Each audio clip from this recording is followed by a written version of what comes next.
Solidcore. Well, he's not my friend yet.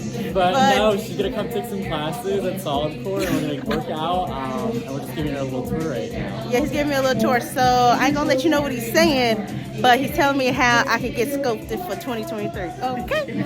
So let me talk to him, and I'll be right back. If you like this, it's just pulling on my low back. You have the option to drop it to your knees as well as your elbows. If you guys need to take this one into that modified crunch. And again, it's great to have every information that you like for here, and it's an amazing workout. So definitely try it out. And if somebody in the New York area wants to come and see you, why should they come and see you, and how can they check out? Yes, so again, my name is Dylan and I work at Solidcore in Nomad, and you can always stop by. It's on East 31st Street, and it is an amazing workout. I work the front desk, and I am planning to be a coach as well. It's super fun environment. Come get a good sweat in. It's super strong. It's an amazing energy, great loud music, and it's an awesome time. So we hope to see you guys, and I hope to see you as well come into our class as well. And what's the address over here? This is East 31st Street. So that's going to be that one. I don't know the number specifically, but East 31st in Nomad, okay? And what's the website? It's solidcore.com. Yes. So right over here. Bye, guys.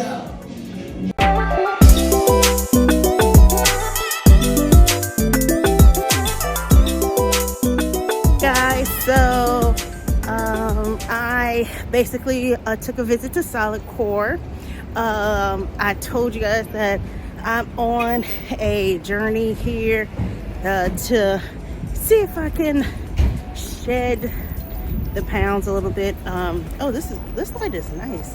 To shed the pounds a little bit before the new year. I don't know how many pounds I'll be able to shed. But I'm gonna try to do something. So this is a nice light, but I don't know if I should stand here for like a long time. But anyways, this is a like really short video. I basically been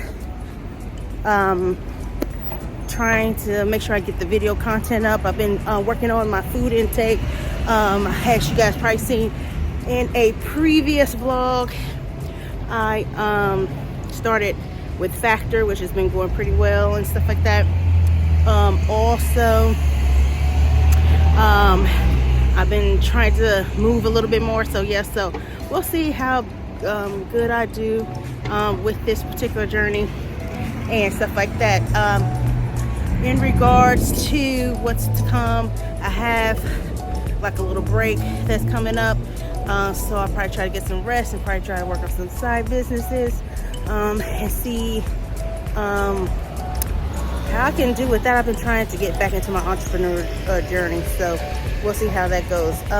Also, a lot of stuff been going on in the news for the last 2 weeks. I don't know, this Tory and Meg debacle has got everybody kind of like over it, basically. I mean, so much stuff has been coming out. I've been really just keeping up with the trial, just watching commentators really give their like recap of what's going on. I mean, I'm not really like per se like watching like the news, but there's some commentators on YouTube and online that I appreciate some of their feedback. One of them, I've been watching Akademiks a lot. His commentation, that's probably not a real word, but whatever, of the trial, I think it's very funny. So I've been watching him, and he's been partnering up a lot with Milagro Grams. Also, his name is Ben Crumper. No, his name is Ben Crumper. There's this guy, his name is Ben, that he's been going live with, and also a guy by the name of Lawyer for Workers, who is based out of New York. So I really like their commentary. It's very sad that Megan Tory really came. I mean, Megan Tory has really came to, this cross path. But really for Kelsey and Megan, that their friendship really just crumbled basically over Megan going behind her back and stealing her man and stuff like that. So that's very unfortunate.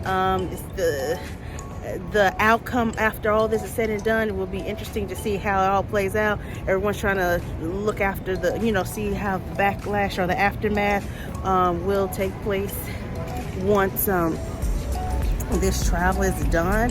And also some of the witnesses that came forth, like EJ King, who was her stylist. He basically gave his testimony and talked about what he saw. One of the interesting things that he said, that Megan really turns into a different person when she gets a little extra drunk or extra saucy, and she just really shows herself. But also, even though that's a really dangerous place to be, once with someone who really gets that intoxicated. Also, I also want to attribute that her drunkenness is really coming from an opportunity for or a way for her to kind of deal with her grief with her mother passing and things like that. She said on the stand, and she said many times before this trial, is that this journey was supposed to be something between her and her mother.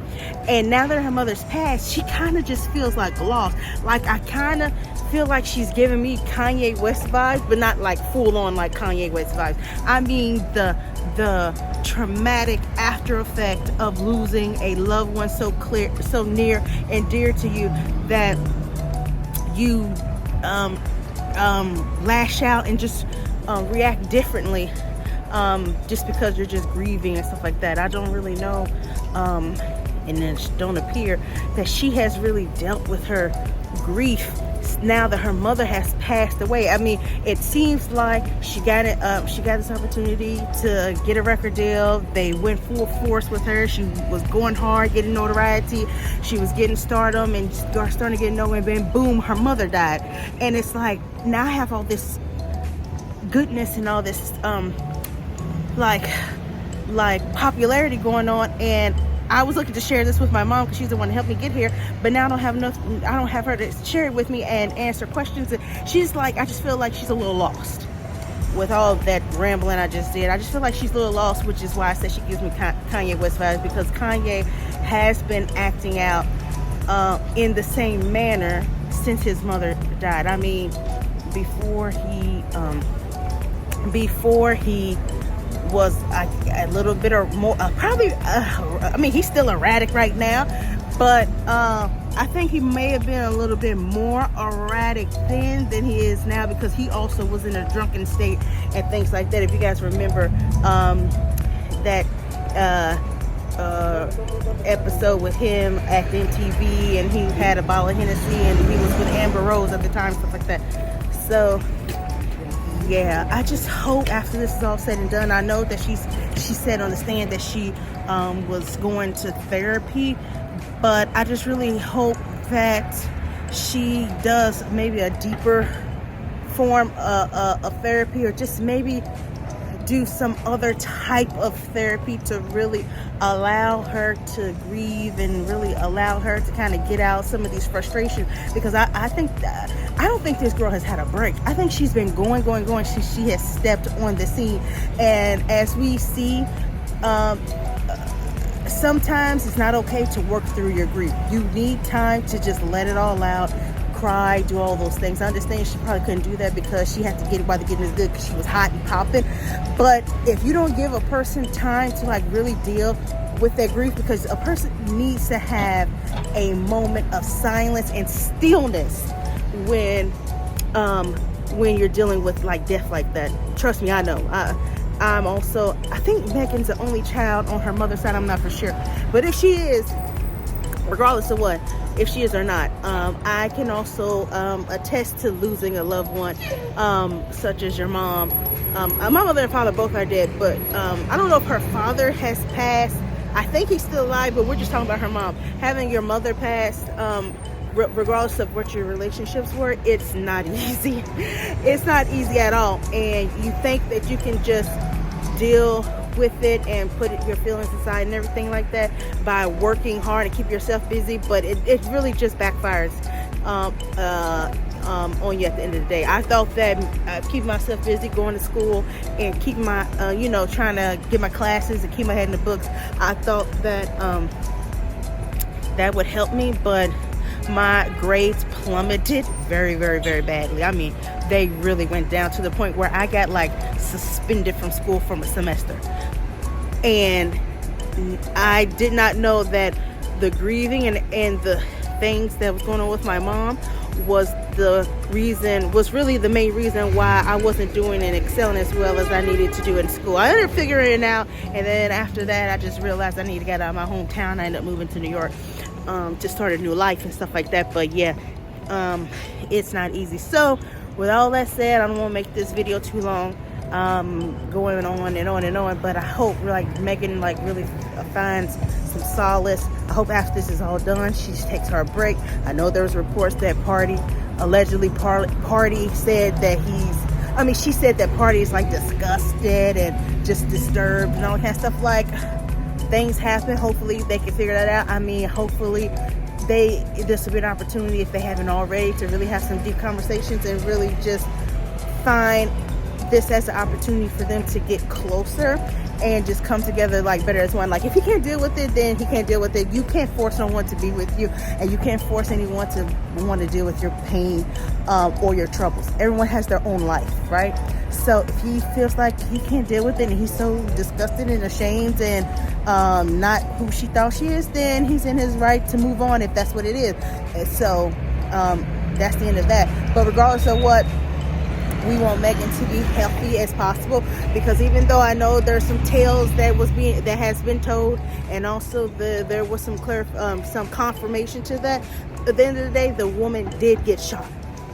Point blank, period. The woman did get shot. Now, did she get shot to her own detriment because she caused it? Yeah.